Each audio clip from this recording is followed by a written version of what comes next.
For the last few months, just about all WordPress themes have the ability for the user to add a featured image. And if you go down to the bottom of this right hand column, this tends to be where, if it's available, and there are some exceptions where it's not, this is where the set featured image button will be. So when you're in your blog post, so you've gone into posts, add new, you've got your blog post and you've probably put your title in and you've got started and all that good stuff's going on here. Before you post it, pop down to here to set featured image and click here. This will bring up all the images in your current media library, any images you previously uploaded. Now bear in mind, a good featured image should be roughly the same width as your blog. So that may be 640 wide, 800 wide, depending on how wide your blog is and whether your theme is responsive or not. Here's hoping that it is. I happen to have a good theme here.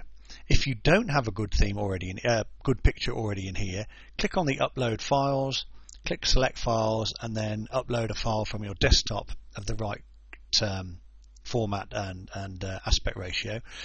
Typically speaking, a good size for a theme image is probably something like 640 by 360 or 800 by 300, something of that, letterbox size. That fits across the width of your blog, but it does depend on how your blog's laid out, but those are good sizes. So let's say you've uploaded it and it's in your media library and you've chosen it. When you've chosen which one it is, you'll notice this comes up, and if you've just uploaded it, this will all be blank. The URL will be filled because that is actually where that image is held on your server, but title, caption, alt text and description will all be blank.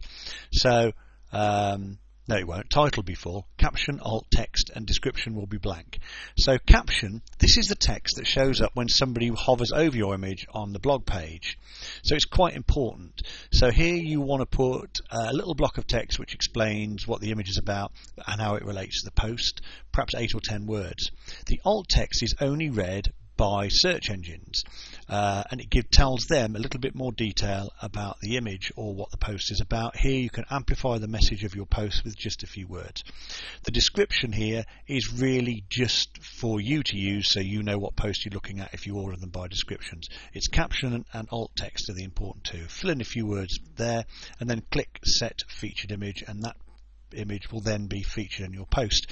If you then cross post your WordPress article to LinkedIn or Facebook or whatever, it will grab that featured image and bring it across with it automatically, which will save you a bit of time and effort. So that's how you set a featured image inside a WordPress blog.